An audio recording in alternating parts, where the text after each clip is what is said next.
TV पर एक show आता है क्राइम पेट्रोल। आपने भी देखा होगा।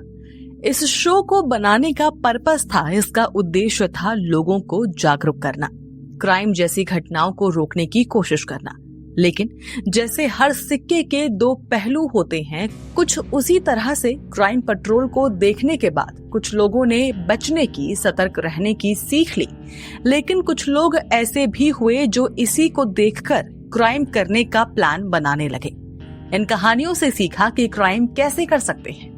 आज एक ऐसी ही कहानी आपके लिए लेकर आई हूँ, जहाँ प्यार है, रोमांस है, ड्रामा है, थ्रिल है और है खून यानी हत्या।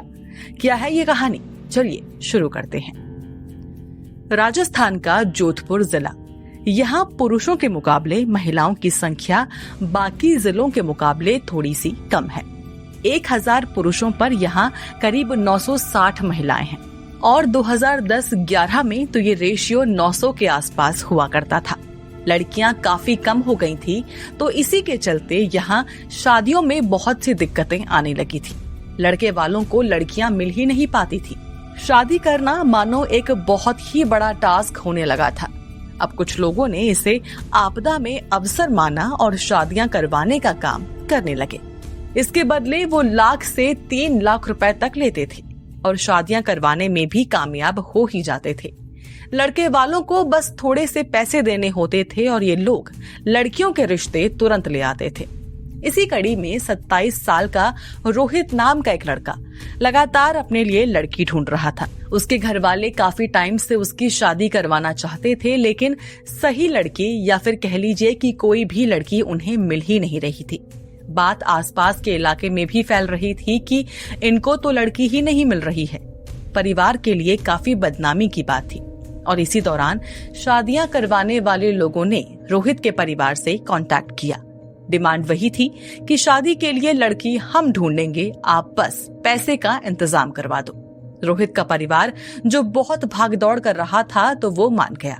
पैसे का इंतजाम हुआ और उन लोगों को पैसे दे दिए गए और परिवार को एक लड़की दिखाई गई जिसका नाम था सीमा। लड़की मिल तो गई थी, लेकिन यहाँ एक बहुत बड़ी दिक्कत थी। दरअसल सीमा की एक शादी हो चुकी थी, लेकिन कुछ ही दिन रहने के बाद उसने उस पति को तलाक दे दिया था। सीमा तलाकशुदा थी, लेकिन रोहित का परिवार लड़कियां देखते देखते तंग आ चुका था और सीमा भी, क्योंकि काफी सुंदर थी और बातचीत में भी ठीक ही लग रही थी, इसलिए उसका तलाकशुदा होना किसी के लिए भी दिक्कत नहीं बना। 29 मार्च 2016 को रोहित और सीमा की धूमधाम से शादी कराई गई। आखिरकार शादी होने और उस पर भी इतनी सुंदर पत्नी मिल जाने के कारण रोहित बेहद खुश था, लेकिन सीमा खुश नहीं थी। अब शादी को कुछ एक दिन ही बीते और उससे उस घर में उलझन भी होने लगी। कहानी में एक ट्विस्ट और था कि ये सीमा पहले से ही एक शख्स से प्यार करती थी। वो ये शादी करना भी नहीं चाहती थी, लेकिन घर वालों के कहने पर मान गई थी और उन्हें मना नहीं कर पाई थी। अब अपने नए ससुराल में सीमा का दम घुटने लगा। प्रेमी से भी नहीं मिल पा रही थी। दरअसल जिस तरह से इस शादी का सेटअप हुआ था, यानी पैसे देकर लड़की को ढूंढ लाना और फिर शादी करवाना, तो यहाँ रिवाज ये था कि शुरू के 12 महीने लड़की को अपने ससुराल में ही रहना होगा। इस दौरान दुल्हन के घर वाले तो आ सकते हैं, लेकिन दुल्हन कहीं नहीं जाएगी। अब अप्रैल के पहले हफ्ते में सीमा ने माँ से बात की और कहा कि मैं यहाँ नहीं रहना चाहती। माँ ने समझाया कि कुछ दिन में सब कुछ ठीक हो जाएगा और सीमा को वहीं रहने के लिए कहा।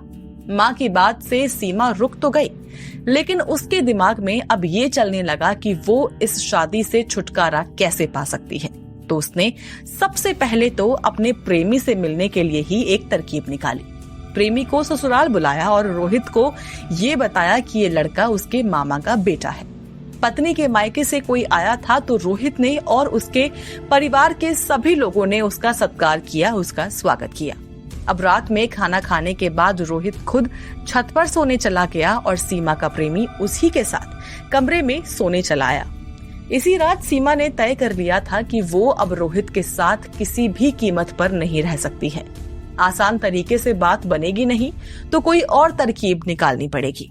सीमा का प्रेमी भी समझ चुका था कि अगर उसे और सीमा को खुशी खुशी एक साथ रहना है, तो उसे इस शादी से निकलना ही होगा। लेकिन वो ये नहीं जानता था कि सीमा के दिमाग में एक खूंखार प्लान चल रहा है। 6 मई 2016 रात के 8 बजे थे। सभी लोग खाना खाकर अपने अपने कमरों में सोने के लिए चले गए। रोहित और सीमा अपने कमरे में गए। सीमा का प्लान तैयार था, सिर्फ उसे एग्जीक्यूट करना था। वही प्लान जो उसने क्राइम पेट्रोल को देखकर बनाया था। सीमा ने रोहित से कहा कि आज एक गेम खेलते हैं। सीमा की खूबसूरती पर फिदा रोहित जानता ही नहीं था कि कुछ ही देर में सीमा उसके साथ क्या करने वाली है। तो रोहित ने इस मनचले गेम के लिए हामी भर दी। सीमा ने एक रस्सी ली और रोहित के हाथ बांधने के लिए हाथ आगे किए। रोहित ने भी खुशी खुशी हाथ बंधवा लिए। वो बहुत खुश था। जैसे ही सीमा को ये भरोसा हो गया कि अब कुछ भी करने पर रोहित अपने हाथ नहीं हिला पाएगा, तो सीमा ने कहा कि वो गला दबाकर रोहित को मारना चाहती है। रोहित को ये सब चीजें मजाक ही लग रही थी। वो कुछ नहीं बोला। तो इसके कुछ ही सेकंड बाद सीमा का प्लान शुरू हुआ। उसने रोहित का गला जोर से दबा दिया और वो बेहोश हो गया। क्राइम पेट्रोल की स्टोरी शुरू हो चुकी थी। अगला स्टेप था रोहित की नस काटना, ताकि ये पूरा का पूरा मामला आत्महत्या का लगे। सीमा ने ब्लेड निकाला और रोहित के दाहिने हाथ की नस को काट दिया। तेजी से खून बहने लगा। सीमा ये सब कुछ चुपचाप देख रही थी। करीब 2 घंटे बाद जब उसे विश्वास हो गया कि रोहित की जान निकल चुकी है, तब वो वहां से उठ गई। चीखते हुए कमरे से बाहर निकली कि रोहित ने आत्महत्या कर ली है, उसने अपनी नस काट ली है। पूरा परिवार उनके कमरे में पहुंच गया। कमरे का मंजर देखकर दंग रह गया। रोहित की लाश बिस्तर पर थी। दाहिना हाथ बेड से नीचे लटका हुआ था। खून की बूंद तक निकलनी बंद हो चुकी थी। जो जमीन पर गिरा था वो भी जम चुका था। परिवार को कुछ समझ ही नहीं आ रहा था कि अचानक ये सब कुछ क्यों और कैसे हो गया। 2 महीने पहले ही रोहित की शादी हुई थी और वो खुद को मारना भला क्यों ही चाहेगा। तो उसी रात पुलिस को सूचना दी गई। पुलिस मौके पर पहुंची और पूरे हालात का जायजा लेने के बाद पुलिस ने डिसाइड किया कि इस मामले की जांच मर्डर के एंगल से ही होगी, क्योंकि परिवार को भी सीमा पर शक होना शुरू हो गया था। इसकी वजह 2 थी। दरअसल जिस तरह से कमरे में खून जमा हुआ था, उससे साफ नजर आ रहा था कि मौत अभी नहीं हुई है, इसे काफी देर हो चुकी है। और सीमा की आंखों या चेहरे को देखकर ऐसा नहीं लग रहा था कि वो सोई ही रही होगी जब ये सब कुछ हुआ। दूसरी वजह थी कि रोहित सारा काम दाहिने हाथ से करता था। अगर उसे आत्महत्या करनी थी तो वो दाहिने हाथ से ही बाएं हाथ की नस काटता, लेकिन यहाँ उल्टा था। एक और बात ये कि ब्लेड से हाथ ऐसे कटा था कि हड्डी तक नजर आ रही थी। इन्वेस्टिगेशन शुरू हुई और पुलिस ने सीमा को बुलाया। पहले नॉर्मल तरीके से आराम से पूछताछ हुई। सीमा ने पुलिस को घुमाने की कोशिश की, आत्महत्या वाले एंगल पर जोर दिया, लेकिन पुलिस को कुछ ऐसे क्लू मिले थे जिससे साफ इशारा हो रहा था कि कातिल सीमा ही है। इसलिए पुलिस ने कड़ाई दिखाई तो सीमा का झूठ पकड़ा गया।